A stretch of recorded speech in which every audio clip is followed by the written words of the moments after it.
and welcome to Sly Media TV online, your favorite online television. What you simply need to do is to like or subscribe or follow. You simply need to click that button so that every time we post something, you will never miss some of these informative programs. And remember also, we live stream on other social media platforms. And if you can't find us on YouTube and Facebook, we are also on Twitter, Instagram, LinkedIn, and on TikTok as well. My name is Robert Tafumane. What is it that we are talking about today? And my ministers of God, nyaya dzamuri kuita kumakereke kwenyu uku, zvimwe zvacho zvito zvacho hazvisi kumira zvakanaka, uyewo zvakare imimi ministers of God hamusi kubudira vatendi venyu pachena nyaya yekurasa midzimu, asi imimi nerweseri muchienda muchinobatsirwa zvenyu zvichiita, asi zvevana vesangano munenge muchingoti aiwa aya madhimoni, aya madhimoni.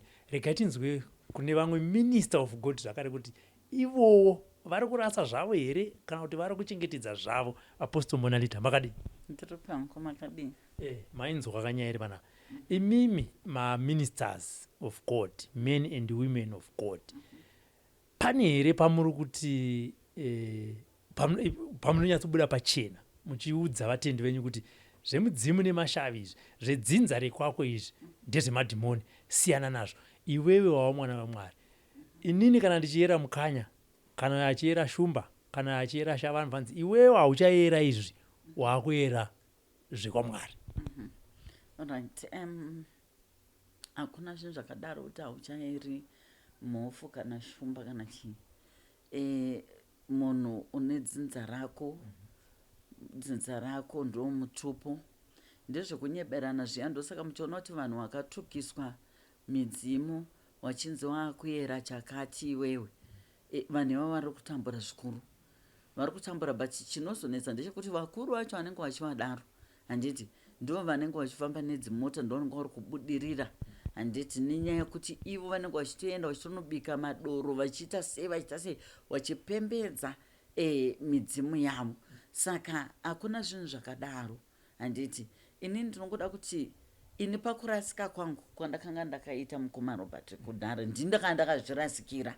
Handina kumbobvira ndaudza vana vesangano kuti kana kuti tukai midzimu muyechina kana kuti ini ndaingomira pane mateachings andaipiwa, handitika nevakuru vakatanga kumberi mumachechi andakange ndichiinda, handiti vachingoti izvi zvemidzimu ndezvemweya yetsvina siyai. Asi inini ndakazombobvunza mai mufundisi nababa mufundisi kuti inini ndiri kunetseka, handiti, because pane paunozvibvunza mibvunzo kuti pandiri kutadza ndepapi, handiti. Kwevo vacho zviri kuvaitira ndo vari kunyanya kunamata Mwari chirudzi, because unenge uchiona kuti uri kupinda muma10 days fasting, uri kupinda muma30 days fasting, uri kukwira makomo nevamwe, ende iwewe pakubata kwako hazvisi zvongokuti uri kunamata chete, but pakubata kwako uri munhu ari kubata zvinhu zvako zvakanaka, unotobatsirawo vanotambudzika, uri munhu uya wekuti hauna utsinye hunoita chi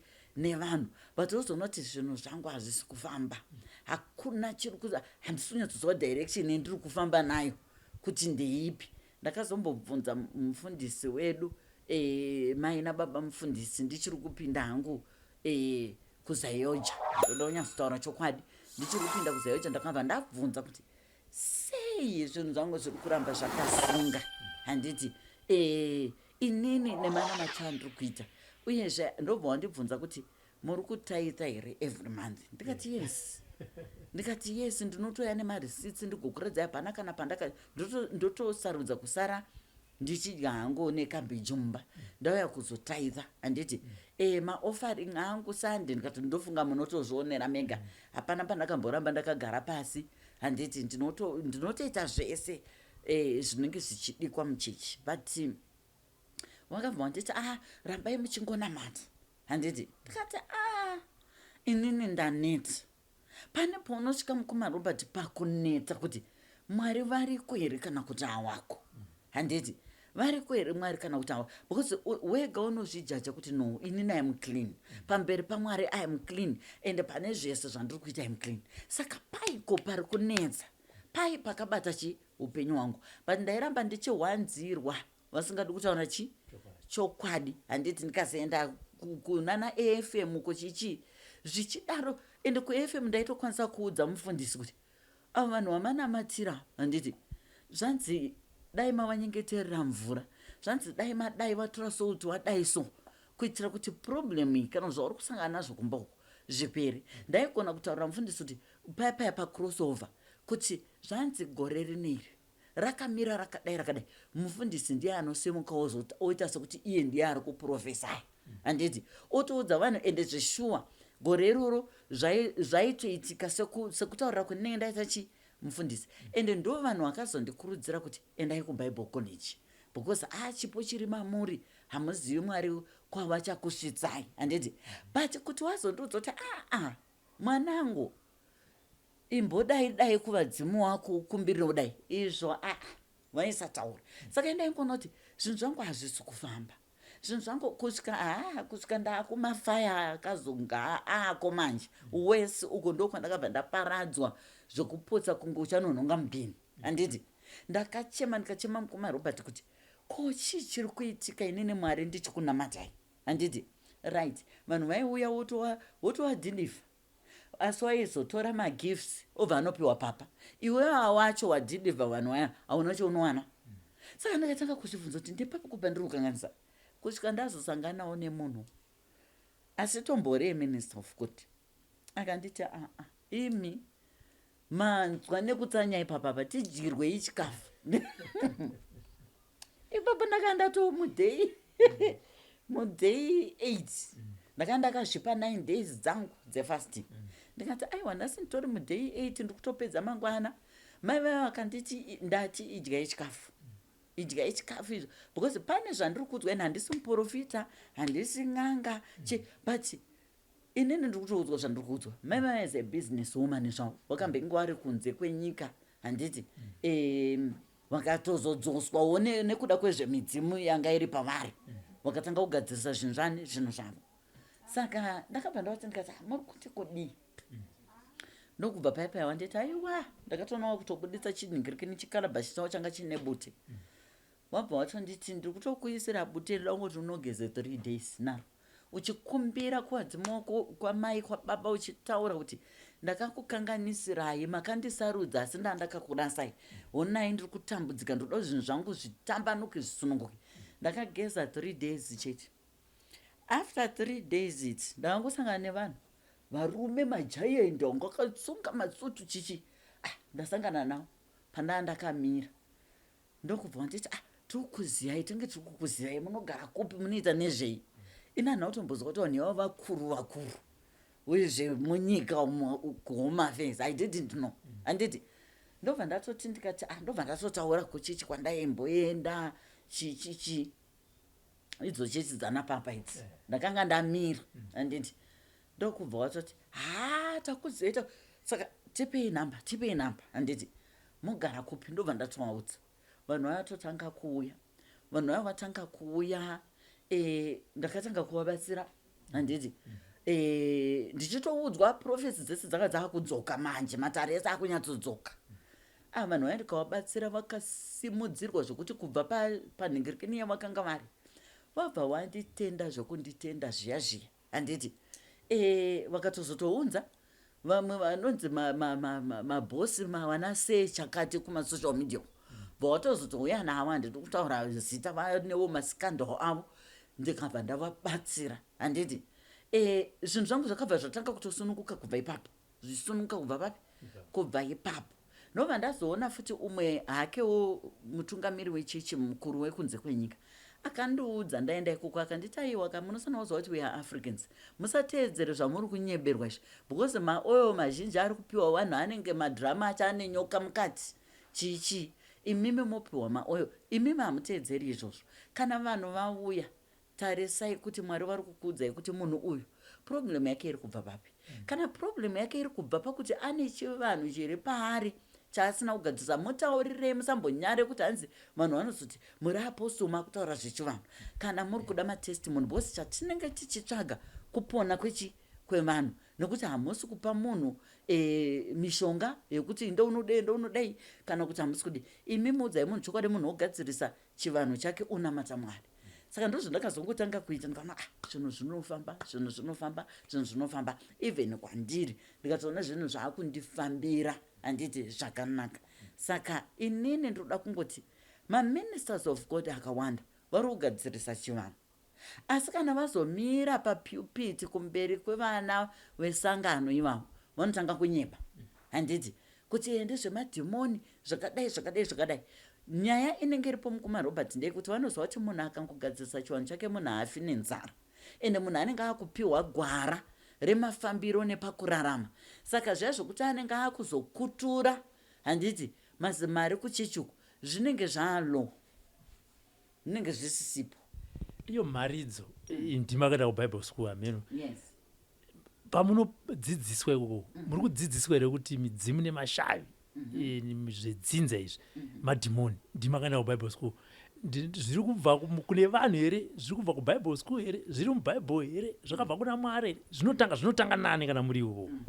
Ini nhangu ine bible school randakanyatsoenda chaizvo kwete utu twepasi pemututu. Inini takadzidziswa kuti pane, munoona after death handiti, pane kurarama handiti kuripo, pane vanhu vanofa vari vatsvene vachibata muzvakanaka, sezvakangoitawo vana Abrahamu vatakudana nhasi tichikuti Mwari waAbhurahamu, Mwari waMozisi, Mwari wachinyi, Mwari waIsaki handiti. Nyaya iripo ndeyekuti pane upenyu handitika kumashuruko, kuvanhu vanenge vafa nenzira vachibata kubata kwakanaka. Denga rekutanga iri ndo revadzimu vedu handitika, then ndo vanotipfuudza handiti kuna musika vanhu, kuna Mwari wedu. Even nhasi ndikafa inini, denga rangu rekutanga rinotanga kusvika mweya wangu nderevadzimu wangu. Ndokwandinotanga kugadzwa matare ikoko pamabasa andaiita, kana ndairoya vamwe, kana ndaiita mabasa akaipa, kana ndakaromba, ndinotanga kutongeswa mudenga iro rekutanga revadzimu, kuti sei iwewe wanga wakaita izvi mukati medzinza, sei waidai, sei wakapedza dzinza handiti. Saka imomo ndo musingakwalifaiwi kuzoenda kuheaven handiti. Ndo munoona munhu unodzoswa ipapo padenga revadzimu, muona munhu chaachipoko, munhu chipoko chanhingi handiti. Inyaya yekuti mweya wako watadza kuti unge uchinotambirwa padenga revadzimu wako handiti, muri kuona. Saka inini kubible college kwandakaenda takadzidziswa kuti zvakanzi honor your father and your mother. Paitobvirwa midzimu yedu ipo paya handi, muri kuzona kuti rambai muchikudza midzimu yenyu ndokuti musangane naMwari. Nokuti ininiwo zvechokwadi mukumarobert pandaingonamata Mwari direct ndichizvi zvemudzimu ndizvimweya zvino ndaita kunge ndisiri kunamata, zvaita kunge Mwari uyo asiko. Pandakangotanga kuziva kuti midzimu yangu ndinosanirwa kuiremekedza handitika, ndichikumbirira ndichiappreciate kuti midzimu yangu, minamato yangu it's automatic kuna Mwari. Nhasi unoyi ndikangoti Mwari ndoda chakati, ndinoona ndichidairwa handiti. Nhasi uno ndikangoti Mwari chakati vana vangu kupasa kuzvikoro, ende vana vanopasa zvechokwadi kuchikoro, nekuti pane connection yakanaka nevadzimu vangu. Yes. Saka kurudziro yamungapeko mutendi pazuva ranhasi, akaudzwa mharidzo yamakanga mbenge makaudzwawo imimi ndeyekuti chii? Inini ndoda kukurudzira kuvanhu vese vanoti tiri vatendi, kana usingakudzi baba namai hapana kwauri kuenda kubvira midzimu yedu. Kudzai midzimu munamata Mwari. Hamusi kunzi kana makudza midzimu maang'anga kana kuti makuita zvimwe zvinhu zvisina kumira zvakanaka. Kungotenda kuziva kuti midzimu yedu iripo, kungokandawo upfu hwenyu pasi, vanotenda mubutere matare kungokanda pasi muchingoappreciata nekutenda kuti varipo handitika. Zvinhu zvinofamba nekungodirawo zvidoro pasi handitika, kungoappreciata nekuti vadzimu vedu ndo vakatanga kuziva Mwari, ndo vakatanga kuziva Musikavanhu, isusu tisati tatomboziva. Yes. Aya, muri kuzvinzwa zvekutaurwa naApostle. Iye zvinezvi regai timbotaura ne1 man of God. Timbonzwa kuti nyaya dzemudzimu nemashavi akadzigamuchira sei, akadzirasa here, anotenda mazviri here. Regai titaure navo.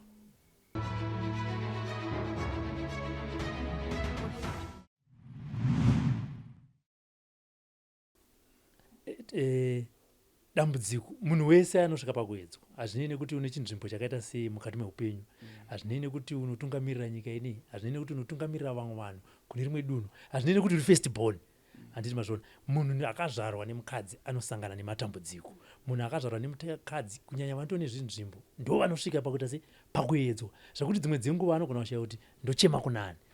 Dambudziko rakakusvitsaiwo panapa rakanga riri chii uye rakazoperawo sei?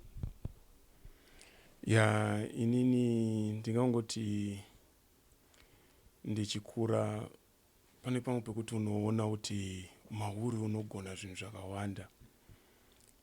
Ndaiita tunhu twakawanda tuchindibhadhara zvokuti, but twakazongoerekana twangomira.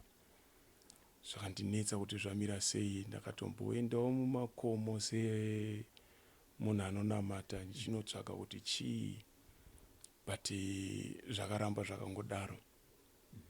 Saka ndo pandakazororawo mudzimai wangu, takugara tese, tava nevana vanokwana kuita 4, but vana ivavo vese vakaparara pamwe chete nemudzimai.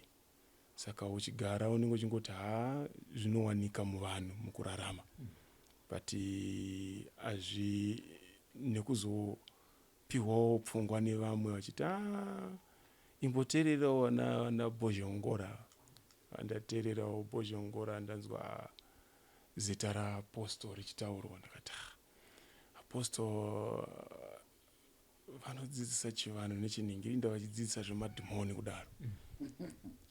Ndakati saka pfungwa dzakaramba dzichindinetsa, ndakati ndoda kutombotaura navo, because kana vachiti zvinotangirawo kuchivanhu kuti zvinhu zvako zvivhurike, because Musikavanhu anopa zvipo, but munyika yemweya mune vanhu vanoshinwa, vanobata-bata. Saka ndakada kuti ndimbonyatsonzwa kuti zvinofamba sei chaizvo. Saka ndakavafonera, ndaitofunga kuti foni ichanetsa kuti ndivabate, but havana kumbova munhu anonetsa kubata. Ndo pandakavafonera vakati uyai. Ipapo vaigara kuMandara. Vandaenda kuMandara, vandasvika.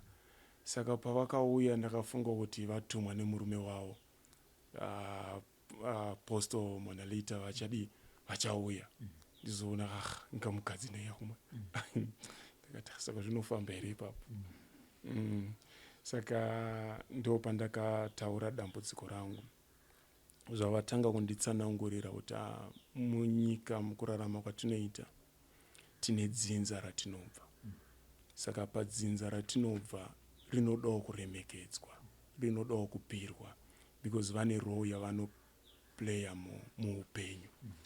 Saka ini ndakaramba ndichizvitsvaka kuti ndizvizive kuti zviri kurevei, kusvika nekubvunzisisa. Ndazoburitsirwa kunzi munyika yatiri ine vanototaurawo varimo. Hazvirive kuti kutaura nevadzimu wakuvanamata. Ndo chimwe chinhu chaitikanganisa pakuningirira, pozi waitofunga kuti kana uchitopira kudai uri kutovanamata kuti handimi mega, kuna chise manamatirano etinoita Mwari. But waizonzwa kuti pakutaura kwacho vari kutaura kuti prayer yedu ngaive inosvika kumusikavanhu. Handimunzwisisa. Saka matiri takatoona kuti nemidzimu yacho inotosubmita kuna musikavanhu. Saka ndo pandakazotanga kuti tibatsira vachindiudza kuti munonamata so, munonamata so, munonamata so.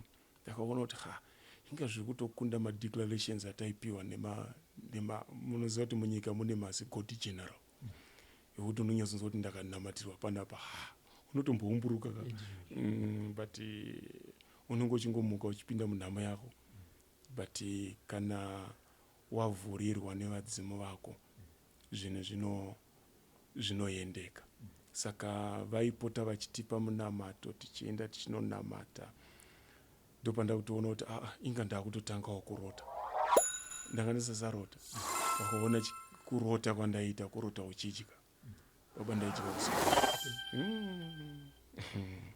Saka ndakatozoona kuti hakusisina kudya usiku, ndakutorotawo zvinhu zvichazoitika pamberi nezvinhu zviri kutoitika ipapo. Inini ndiri pastor. Mazuva ekutanga kuchechi zvaifamba zvokuti dhum, but zvakazongosvika pazvakavharika. Saka uchiuya ndopandakaudzwa kunzi munomboziva here kuti mumhuri mune vanhu vanoshinwa vanodai vanovhara zvipo. Zvipo zvangu zvese zvanga zvakavharika. Ndaiti ndakanamatira munhu anorwara aipora ipapo, but zvese zvakanga zvakapera. But ndakutoshamisika kubva kutanga kuuya kwandakaita. Ndanga ndataura nawo apostle. Pane mwana akatendeuka kuchechi. Zvava neproblem yake achiti mufunge ndakakura handizive maperenzi angu kwaari. Ndakaedza kubvunza ana sekuru kuti mai vangu vari kupi, vakadii, hapana vaindiudza, vaindi zvekuti akangokura ane shungu. Vandati unotenda here? Mandiri ndakati ini ndaa mwana waapostle, apostle monalita. Ipapo ndakasa ndakunyatsoziva kuti apostle monalita ndaita apostle monalisa. But tamunamatira akangoita 2 weeks zvasenda message akanzi mufunge ndiri kufara. Ndawana message yauya ichiti ndiri amai vako, uya undione. Apa amai vacho vari kuMozambique. Saka tichitotaura kudai svondo riri kuuya here ndo raari kutokwira ningira chino unotosangana naamai. Zvinhu zvakutanga kuvhurika zvaiitika zvanga zvisasaitika kuburikidza nekubatsirwa naapostle monalita. Zvakawandisa zvokuti ndinogona kutopedza zuva rese ndichitaura. Ndinoda kunzwa mufundisi mati muri pastor uyewo izvi manga musingazvigamuchiri muchiti ndezvemadhimoni. Mharidzo yenyu yamakuenda nayo ndeyekuti chii kuvanhu vamaitungamirira zvichida nemuromo wenyu makatombotaura shoko iroro kuvanhu vakagara pamberi penyu kuti izvi ndezvemadhimoni zvemudzimu nemashavi. Mazoona kachiedza munyaya iyoyo. Shoko ramakunovaparidzira nevamwe vari kuona programu ineyi panyaya idzodzo madzitateguru namusika vanhu. Shoko renyu nderekuti chii? Manga makutondinonokera kutaura. Pandaidzidza vachitaura pane inonzi mudzimu iyi. Makaona pavaiti titiwombere, vaiti kana muchiombera womberai muchiti vedzinza rangu vakachena, mudzimu wokwangu wakachena. Saka pakukura kwatakaita tainzi mweya yemudzimu nekuda kwokuti yaitanga kutungamira midzimu ine mweya yakaipa inouya kuzorwadzisa. Andinomonzwisisa. Saka mavari vaitidzidzisa kuti kune vedzinza varipo pakuprotecta kana pakuchengetedza muri. But nekuda kwokuti takadzidziswa tichinanga kumudzimu inouya nemweya yakaipa. Andinomonzwisisa. Saka izvozvo zvakangoti yese midzimu mweya yakaipa, yese midzimu mweya yakaipa. Ende takanga tisingagona kupatsanura kuti kana tichipira kumudzimu kunonzi kupira zvoroti kutaura nyaya dzedu kumudzimu, not kunamata mudzimu. Andinomonzwisisa. Saka unenge uchitaura nyaya dzako kumudzimu. Saka nechivadzidza kuti Bhaibheri rinoti achiti musafuratire madzibaba enyu. Andinomonzwisisa. Zvoroti ndinofanira kurespekta madzibaba angu. Imi Mr. Pastor nevamwe venyu marasa vanhu vakawanda zvakaita sei nemidzimu yavo? Kurasa munoziva kuti kazhinji unenge uchiti wakaona munhu achishungurudzika munoziva kuti ega ndinyatsokuburitsira kuti uzorasa. Andinoziva kuti munhu wakamunamatira anodonha dhimoni. Dhimoni racho rinenge richitaura kazhinji racho rinenge richitaura richiti ndakasunga zvakati ndakasunga zvakati. Saka wakazoona zvinhu zvichiuya unenge uchifunga kuti ndo mhepo dziya. but nekuda kwekuburikidza apostle Monalita ndakugona kuda kuti ndiseche kuti mweya wabuda uyu uri kutaura nezvei, une chii chauri kuda kumunhu, because haisi yese inofanira kuti idzingwe. Mimwe iri kuuya because of ngozi yakaitwa inongoda kungoti iripwe chete, munhu ave right. Ndo pai pekuti unozodzingira ungoti out go, yobuda irambe kubuda, but inodzoka nekuseri because inoda kuti zvinhu zviripwe zvigadziriswe. And I remember pane program yavaitaura vachiti zvose zvabuda nei. Alright, funza nyinyi mumwe. Saka shoko ngatiti masangana nevamwe venyu kana kuti muWhatsApp group yenyu yemapasta makuvaudzawo kuti chiye zvinezvi.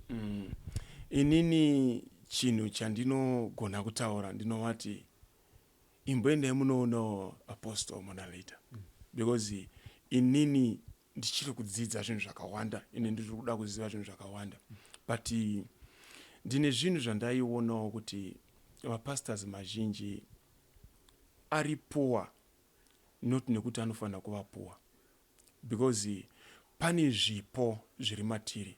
Pamwe pacho unogona kutenderwa kunzi ufambe nechipo, but life yako yakasungwa nekuda kwokuti vedzinza rako vanenge vakakusungira zvinhu, nekuda kwokuti hausi kuva respecta kana kuti hausi kuvateedza. Anditi saka inini chandinogona kuita ndechekuti ndovadirector ndakanda kuti kuna father vangu kuna mother vangu anditi then ivo vanonyatsodii, anditi kana uchiziva kuti kana uchiri mudiki respecta vakuru. Rega tikusunungurei munofudza wai tinenge tichizosangana mune mamwe maprograms. Ndatenda indonzi apostle Edmore. Apostle Edmore, ndatenda. It's okay. Ndatenda.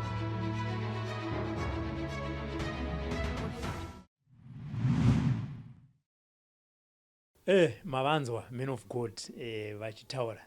Regai tinzwiwe kuna apostle. Apostle ndima akabatsira ka men of God. Yes. Vakauyawo vachiti chi vachiti ndakambidhauta ndakamboti ndakazongoti vakauyawo vachiti kuchikwa muri. Alright, aiwa men of God vakauya zvinhu zvakawaomera zvakanyanya vachitaura kuti inini pandakaendawo kune vanozviti vacho tisu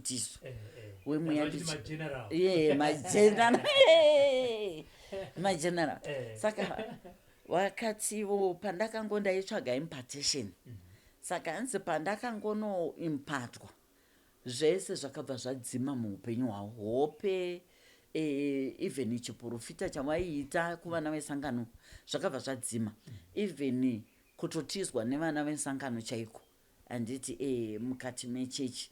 Saka zvinhu zvaivashungurudza zvakanyanya, kufirwa nevana, mudzimai, zvinhu zvakanga zvavadya munhu. Mapikicha wakandiratidza wakasimba, asi kupedzwa nepfungwa, handiti muri kuona kufunganya kwakanyanya kuya nezvikanga zvakuitika mukati meupenyu hwavo. Is a businessman as well, but hapana basa rese ranga ramira pasina kana makastoma akanga achiuya. Saka ivo pakunzwa kuredhiyo vana Vosunungurwa vachitaura kuti apostle Monalita vanodzidzisa vanhu chivanhu nechikristu chakanaka chichi, ndo pavakazo nemamwe matestimony avainzwa ikoko kuredhiyo ndo pavakazofona vachiuya. Then ndakatanga makatoti ndoda kuti mutange mandidzidzisa sezvo ndatokuonai 1-on-1 kudai, mumbondidzidzisawo kuti zvinofamba sei zvinodii. Ndobva ndamboita nguva ndichivadzidzisa kusvika vazoti yes muri kutaura chokwadi, then ubva tazotanga kuita sei kubatsirana. Kubva ipapo wachiona zvinhu zvavo zvichishanduka, then kubira vanga variko, handiti wakaona zvinhu zvese zvichishanduka, waakuprofita, wadzokera pakare pakurota pakuprofita zvakare, uyezve bhizinesi ravo raakusimuka, handiti ravakanga vachiita.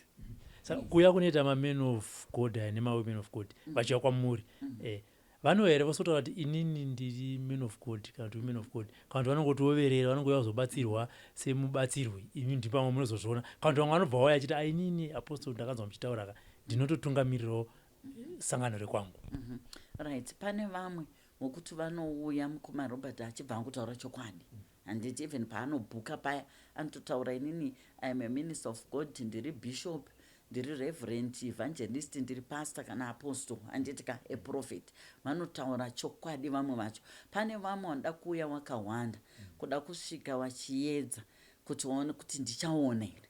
Saka unozoona kuti munhu kana ndamubata paya paya abatwa nemweya ambatanga kuseka kuti apostle zvechokwadi makatumwa nditori neministry yangu zvakadai handiti muri kuona. Then kune vamwe mukoma Robert maministers of God vari kutoya vaine machira amakanga matengeswa handiti. Then ndogona kuzoona kuti no hapana kutanga pazorodzwa mweya yezvikwambo, mweya yengozi mukati medzinza, mhosva dzakaparwa. Saka pakapasiri suppose kuti watange wamhanya kutengeswa machira, nokuti isi tinoti machira munhu unoroteswa wega manje handitika chipo chako, midzimu yako woroteswa handitika, wozonotenga. Ini jira randinongoda pakufamba nemunhu ndinge ndichida kuti angori nejira rake rewhite handiti, reponi cotton chete. Yes, tiri papo apostle, tikudzoka kuti vamwe men and women of God vakunoita chiprofita ichi chekutsvaga anonorombera kuprofita opiwa mushonga wechaunga. Saka chinoitika apa ndechekuti iye kuprofita haanoprofita akangosvika apo muri apostle munalita kai makatanga nepakadai makadai mba mati amen chaunga mune muchiona chakazarawo futi chaita se chakokwa nemushonga. Zvine pundutso here mukati mevanhu vamunobatsira ivava kuti no hongo waprofita wazoita sei? Imimi kana vanhu vachinge vauya vakadai so munokwanisa kuona here distinction yekuti ichi chipo ichi ndechekwamwari, ichi akaita chekutsvaga ega. Right, izvo zvinotoonekwa and vazhinji vanenge vatsvaga zvekurombera havatomboyi pano unless zvaakutomunetsa handiti akuda kuti azvisarende zvaakaita. Asi vazhinji vakatorombera zvinhu izvi kashoma kuti asvike panapa handiti, nokuti akatorombera kuti inini ndoda kunyanya kuprofitwa, nokuti vanoziva kuti vanhu vanoda kuprofitwa sereke. Saka anoziva kuti ndikangoprofita munhu ndichimuudza zvese kuti makaberekwa muri 10, vamwe wenyu 2 vakafa, misi wenyu yakatarisa uko, iwe unonzi nhingika, iwe nhinga anonzi nhingi, second born yenyu anonzi nhingi. Anoziva kuti munhu anomhanya kubudisa 10,000 muchikwama kuti nhasi dambudziko rangu razopera pano. But hazvisi zvokuti kuprofita ndo kunosunungura munhu handiti. Kuno vamwe vanhu vokuti anogona kusaprofita zvake asi akangopiwa chipo chekuti munhu akataura dambudziko rake kudai anokwanisa kutomubatsira munhu iye achiita sei achiyambuka. Kozoita zvokuti senge ina hangu ndinoprofita handitika, ndaprofita munhu ndochizomubatsira handitika maproblems ake.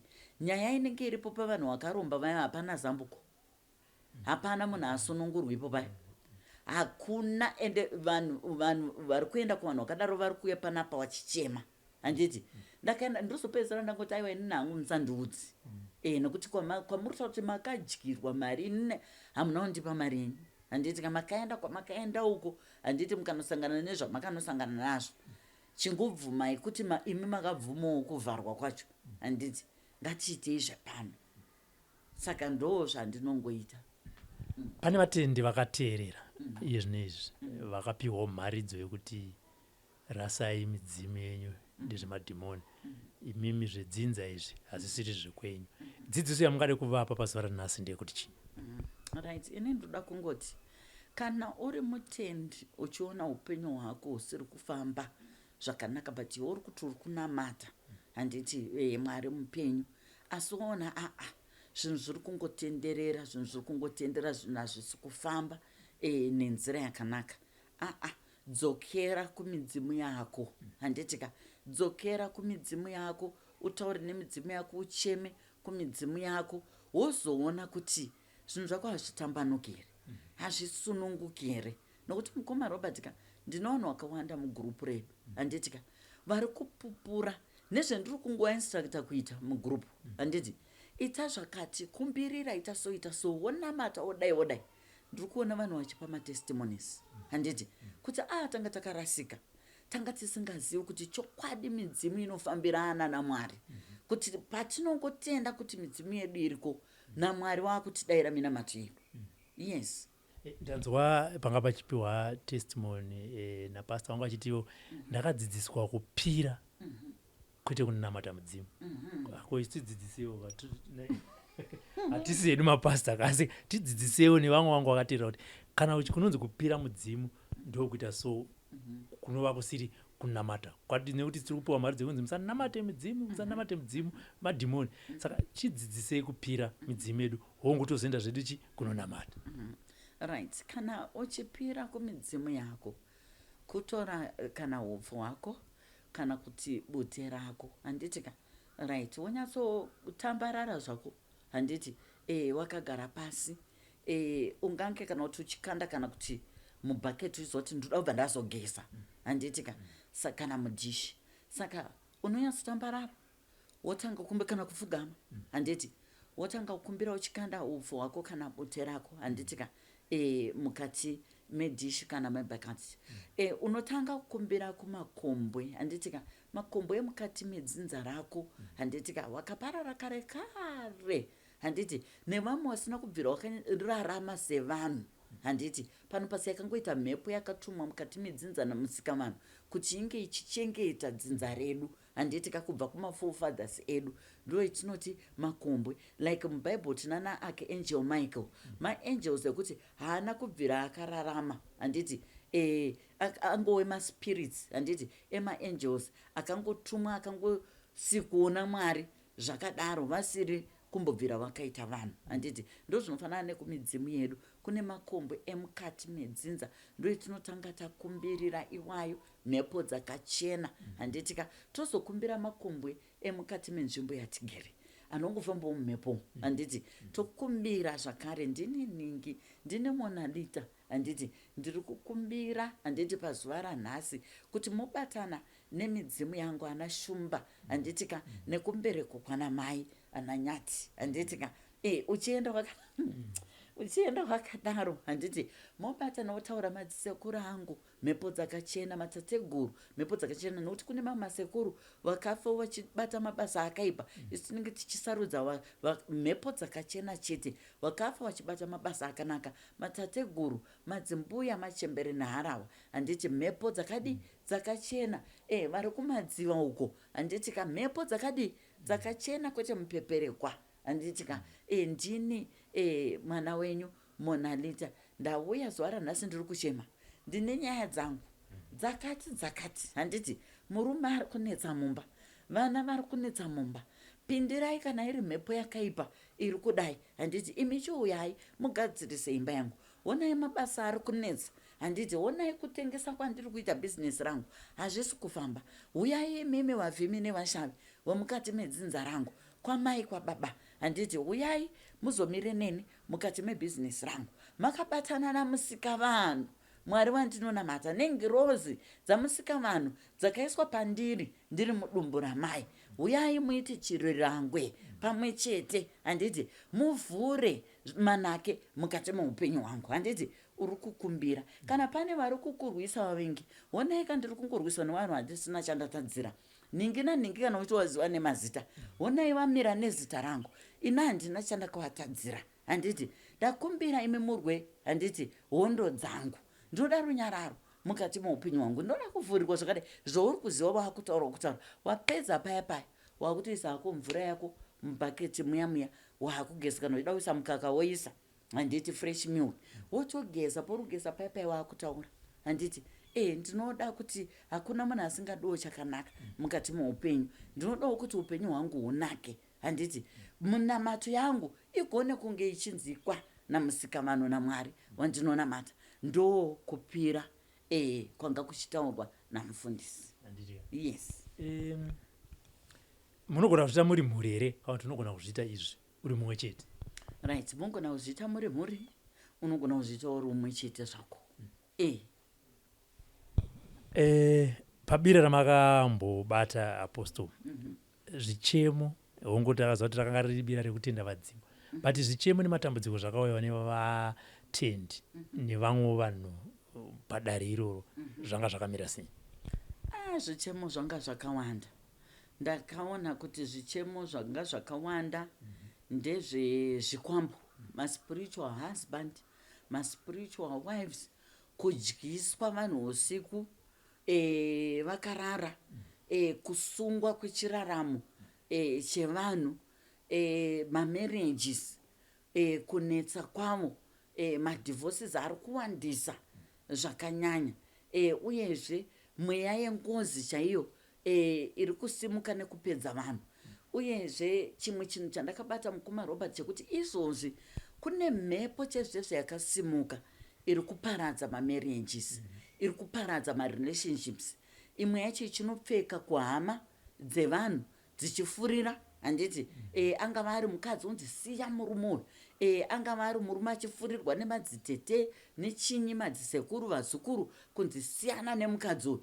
Ende Satani ari kubva abata panhu ipapo kuti mamarriages anga achinoparara. But takanopinda hedu mucounseling nevanhu, uyezve tichinobatsira vanhu pachikamu ichocho zvakanyanya. Ndanzwa muchitaura nezvegroup ramati mune WhatsApp group. Munopindwa navanhu vakaita seiko? Tunoita sei? Tinobhara administration fee here kuna admin. Group raGware rinopindwa mahara pachena, handiti. Uyezve mina mati ndinopotawo ndichiposta iko kuti vanhu vabatsirikane, ndinongoiposta pachena, handiti. Vanhu vachibatsirikana, vanhu vazhinji vamwe vangu varipo pabira vakabva kunze kwenyika, vanhu vaitobatsirikana mugrupu imomo, handitika. Vakazokwanisa kunge vachiuya kumutambo iwoyu wekusunungurwa kwevanhu chiraramo chavo. Saka kana muchida kupinda mugrupu imomo unoenda panhamba dzipi dzaunoti ndiedhireyo mugrupu iri? Right, number it's 00263 786 547 794. Saka vakangopinda, vamwe vanopinda through hawo kuFacebook page kwedu, then vakangoseva number idzi, vakangoti hello paWhatsApp, hello apostle, pane message inotovapindura ipapo ine group link redu, wotoklika wojoina. Pamwe ndisingadi kupinda mugrupu kazvamwe chida kungoti halo ndichida kubatsirwa ndiri outside. Kungotaurirana kuinbox ikoko. Kungotaurirana kuinbox kwachona ikoko, totopedzerana ikoko. Yes. Tichipedza panyaya iyi apostle, dzidziso yamuda kusiyira mutendi napastor wake, namufundisi wake, nabishop wake, ndeyekuti chii? Right, inini ndoda kutaura ndichiti kuvatendi kutanga. Vatungamiri vemasangano enyu havasirivo vanaMwari. Mukangoziva izvozvo kuti munhu akatofanana nemi, handiti, but azongoenda pamberi penyu nenyaya yekuti iye mutungamiri, ndifounder, handitika, wesangano rauri. Saka usabhese nezvinhu zvimwe zvokuti unenge uchinoti apa tinenge tiri kutoraswa, apa tinenge tiri kutoraswa. Sei ndaumburuka nhasi, ndaumburuka futi next week, ndaumburuka gore rinouya nesame dhimoni iroro. Why zvisiri kupera, handiti? Suduruka umbofambawo, hatisi kuti budai machechi enyu, but famba umbonzwa kuti chii chiri kunetsa pamusoro peupenyu hwako. Gadzirisa zvinhu zvako zvaunenge wabatwa kunzi gadzirisa kana chiwanhu chako, dzokera muchechi zvako, unonamata chi? Unonamata Mwari. Wakanyarara sokunyarara kwakaita watungamiri wenyu kuti iwo wakagadzirisa zvinhu zvavo, vane machira vane chi, but wakanyarara, handiti. Mapata amune muchiitiswa gore richitanga pakati pegore nekunopera kwaro, vanenge vari kupembedza midzimu yavo nevavhimi vashami vari pamari vachitenda kuna Mwari, handiti zvakare, but imi mune muchirasiswa musingazivi. Saka ndinongoti inini kumutendi ngwara, svinuka, handiti, uona kuti aiwa munhu haaziriye Mwari uyu, handiti. Inini ngandite zvinhu zvandinoziva kuti ndiri kubatsirika mukati muupenyu hwangu, mukati mechiraramo changu. Regai tivhare tichiti pane pachitaurwa paya pekunzi kutanga kwegore pama 10 days inini ndipane nditsanya ndichiita ndichinamata. Ipapo pakutsanya uchiita kuti munamato wako usvike kuna Mwari, pane here paungabva wapfekera midzimu yako ipapo? Kana uchitsanya zvizvo unofanira kunge unyatsoita kuti munamato wako pa 10 days ipapo ugamuchiro. Right, inini ndinoti gore richinotanga, handitika, munhu wanikwa uchitotanga kutaura nemidzimu yako, handitika. taura nemidzimu yako gore rakutanga iri zvakadai tomboti musi kana kuti 27 December kana 28 December chitotanga kutaura nemidzimu yako handitika uchitaura nemidzimu yako uchitaura nemidzimu yako right wakupinda iwewe pamutsanyo unototaura nemidzimu yako kuti mutsanyo yandakupinda handiti ndoda kuti munditungamirire zvandichatsanyira zvive nepundudzo mukati muupenyu hwangu handiti ndisangotsanyira pasina kana kuita gudza mudungwe ende iyo mitsanyo yacho ye10 days ekutanga kwegore tanga wataura naMwari wako kuti nditange here musi wa1 nditange here musi wa1 kana kuti imimi mune zuva renyu indo zvandinoita inini kashoma kuwanzotanga musi wa1 kupinda pamutsanyo indopedzesa new year yangu zvakanaka handiti chitogocha handitika ndotaura naMwari wangu kuti ndiri kutanga rini ende nokuti Mwari wangu wandiudza kuti gore rino rakamira sei handitika then pamwe pacho ndinogona kutangiswa kana kuti musi wa5 kana kuti musi wa10 kana kuti musi wa20 January kana kutotangiswa February tonzi chitangai mutsanyo wenyu wokutanga kwegore handiti kwete zvokungofarisa kuita gudza mudungwe nokuti hey matendizo unorikupinda plus pane wamwe mukomana Robert vanenge vachinyima vanhu chikafu gore richitanga rera zvandakanyatsobata because mune mavisitors mumba makutodza kuti isusu takutopinda pama10 days unoona kamwana kane kagrade 1 kari kutsanyiswa ma10 days unzanzi hapasi kutodyiwa muchatoduku tuchadya masikati hakuna zvinhu zvakanaro kunyima ende ndo mitsanyo younoona kuti hapana pundutso yenenge inayo at the end of the day yes aya mazvinzwira zvataurwa naApostle kana uri mutendi chimbotangawo wapira midzimu yako uchikumbira yokuzarirawo kuti minamato yako igosvika kuna musikavanhu hanzi mamen of God aya maministers of God mawomen of God vari kumira pamberi penyu vari kuenda nerwesere vachinogadzirisawo zvekwavo vozouya kuti kana ndichinge ndakumira pamberi pevanhu Mwari nemudzimu yangu titungamirirei kuti shoko randiri kutaura kune vanhu rigogamuchirwa iwewe uchienda unoita saizvozvo kuti aiwa inini munamato wangu ndoda kutiwo ndigamuchirwe musakanganwe kunamatirawo mhuri dzenyu zvichida vamwe vanogona kwakabatikana nekuda kwemabasa hakuna kuti zvawakavengana nanhingi wobva warega kumisa pamunamato munamato iyoyo haigamuchirwe handitika zvataurwawo naApostle zvakanzi bhaibheri rinotaura kuti kudza amai vako nababa vavo ipapo ukanyatsopaverenga ukapanzwisisa panokuudza kuti zviri kutaurwa nezvazvo zita ndinonzi Robert Tafumane ngatisanganei mune mamwe maprograms